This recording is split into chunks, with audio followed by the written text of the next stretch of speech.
Sensex 75,400ના પુટમાં ગઈકાલે આપણે એવી ચર્ચા થઈ હતી કે જો market heavy gap up open થાય તો આ પ્રીમિયમ 104ની આજુબાજુ તો આપણે જોવા મળશે, બરાબર.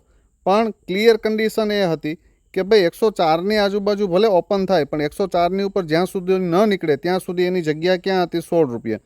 પણ ફર્સ્ટ 15 મિનિટની જે કેન્ડલ છે એ જ 104ની ઉપર ક્લોઝ થઈ, ફરી એનું રિટેસ્ટ આવ્યું, લગભગ એકદમ ડીપ આપણે લેવા મળતો હતો 70-75ની આજુબાજુ, અને ત્યાંથી પરફેક્ટ આપણો એક ટાર્ગેટ હતો કે ભાઈ અહીંયાથી જો બાઉન્સ બેક કરે તો 251 અને 285 એટલે કે આ ક્લોઝિંગ સુધી તો ઇઝીલી જતું રહેશે. તો અહીંયાથી આપણું કેપિટલ 2x પ્લસ થઈ જશે. પણ એની જગ્યાએ આ પ્રીમિયમ આપણે જતું જોવા મળ્યું લગભગ 350ની આજુબાજુ, ને એનાથી ઉપર જ્યારે ગયું સેકન્ડ ટાઈમ, બરાબર, ત્યારે એ લગભગ 400 પ્લસ ગયું છે. તો આમાં આપ સૌ મિત્રોએ કેટલા પોઈન્ટ કેપ્ચર કર્યા છે એ ખાસ કોમેન્ટમાં જણાવજો. લાસ્ટ મોમેન્ટ ઉપર પણ 104થી ફરી પાછું 251ના ટાર્ગેટ આપ્યા છે. તો આ લાસ્ટ મોમેન્ટ 0-0 કેટલા મિત્રોએ પકડી છે એ કોમેન્ટમાં જણાવજો.